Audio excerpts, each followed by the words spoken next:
जो mail express है उसमें जनरल बोगी की संख्या सरकार बढ़ाए। अरवल, दौदनगर, औरंगाबाद होते हुए 2007 में स्वीकृति मिली थी, जिस पर 25 करोड़ रुपया भी रेलवे मंत्रालय के द्वारा उस पर जारी किया गया था। एक्सप्रेस और मेल ट्रेनों में जनरल बोगी की संख्या बहुत ही कम है, लेकिन जनरल यात्रियों की संख्या बहुत ही ज्यादा है। हम आए दिन देखते हैं कि किस तरह से आम लोग उस जनरल बोगी में सफर करते हैं। किसी मेल ट्रेन में एक बोगी होती है, किसी में 2 बोगी होती है।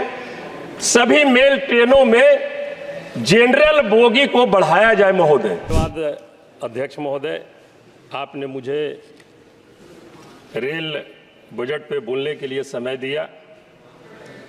अध्यक्ष महोदय, मैं रेलवे को भी धन्यवाद देता हूं, जो देश के यातायात में अहम भूमिका निभाती है। यूं तो भारतीय रेल दुनिया का चौथा सबसे बड़ा नेटवर्क है, लेकिन महोदय सुरक्षा और सुविधाओं के मामले में वह अन्य देशों से बहुत ही पीछे है।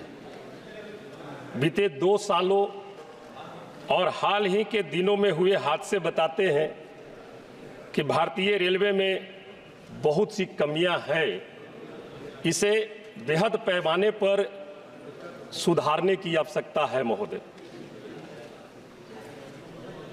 1,14,500 किलोमीटर रेल ट्रैक मौजूद है महोदय, और आजादी से अब तक इन 75-76 वर्षों में मात्र 18% ही नए रेलवे ट्रैक का निर्माण हुआ, जो मैं समझता हूं कि अगर प्रति वर्ष के हिसाब से उसे देखा जाए तो 275 किलोमीटर प्रति वर्ष रेलवे लाइन का विस्तार हुआ है, जो बहुत ही कम है। इसकी संख्या और बढ़ानी चाहिए। जितना अधिक से अधिक रेलवे ट्रैक का निर्माण हो और जो पुराने रेलवे ट्रैक है उनको सही तरीके से मरम्मती का काम किया जाए, ताकि जो रेल दुर्घटनाएं होती है उसको हम रोक सके। महोदय, मैं 2005 में द्वितीय श्रेणी के किराए में कमी की घोषणा की गई थी। किराए में कमी के बावजूद भी रेलवे की यात्री आय में 14% की वृद्धि हुई थी महोदय।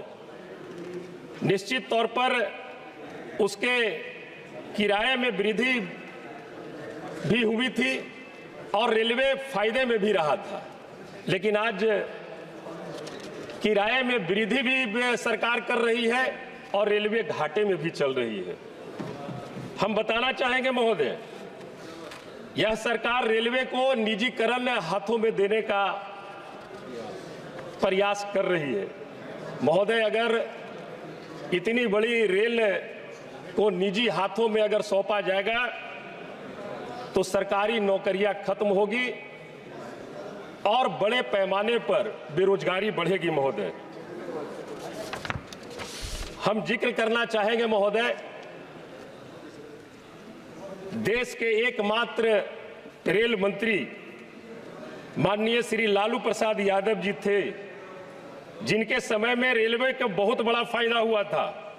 वो भी किराए और माल भाड़े को बिना बढ़ाए, जिसकी पूरी चर्चा विश्व में हुई थी, और महोदय उनके कार्यकाल में 19 रेलवे परियोजनाओं को बिहार में स्वीकृति प्रदान की गई थी। मैं कुछ परियोजनाएं आपके माध्यम से माननीय रेल मंत्री जी को बताना चाहूंगा। बजट में सरकार ने गया में विष्णुपथ कॉरिडोर, बोधगया कॉरिडोर की बात की। उसी संदर्भ में गया बोधगया सिरघाटी होते हुए चतरा रेलवे लाइन का 2007 में इसकी स्वीकृति मिली थी माननीय मंत्री महोदय। हम चाहेंगे कि इसको आप विशेष तौर से देखें। पटना से पालीगंज, अरवल, दौदनगर, औरंगाबाद होते हुए 2007 में स्वीकृति मिली थी, जिस पर 25 करोड़ रुपया भी रेलवे मंत्रालय के द्वारा उस पर जारी किया गया था। उसको भी हम चाहेंगे आपके माध्यम से महोदय कि माननीय मंत्री जी उसको देखें। गया डाल्टनगंज वाया रफीगंज होते हुए रेलवे लाइन की स्वीकृति मिली थी। ऐसे 19 परियोजनाओं की स्वीकृति मिली थी।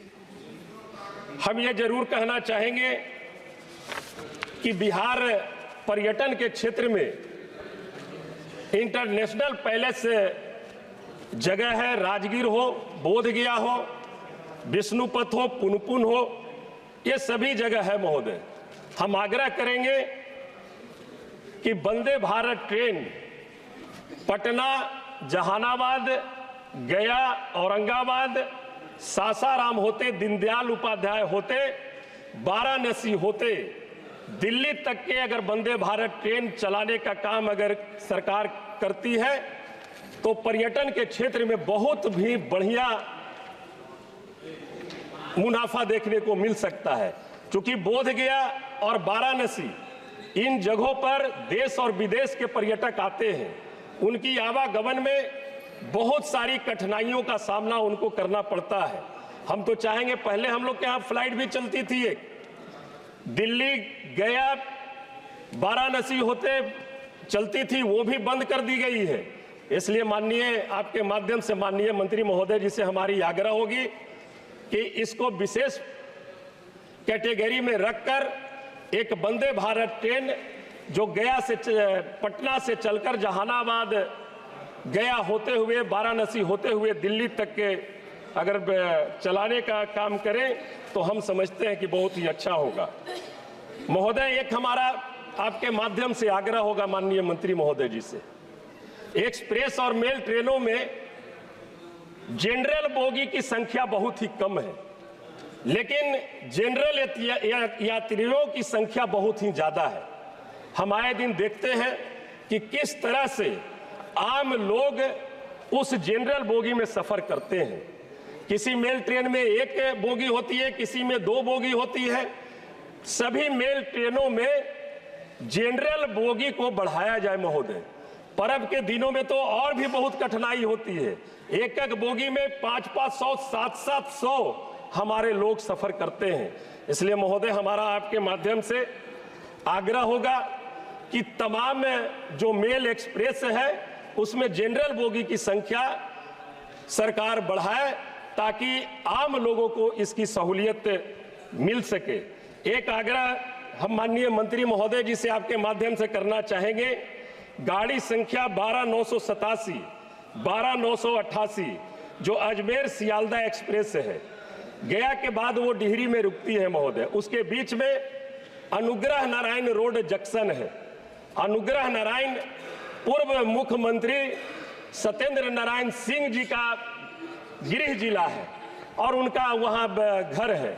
हमारी विशेष आग्रह होगी कि अजमेर सियालदा 12987, 12988 का एक छोटा भी स्टॉपेज माननीय मंत्री महोदय जी अगर औरंगाबाद में कर देते हैं तो वहां पर कम से कम तो 30-40 लाख लोगों को उसमें फायदा पहुंचेगा। महोदय, आपने मुझे समय दिया महोदय, इसके लिए आपको धन्यवाद।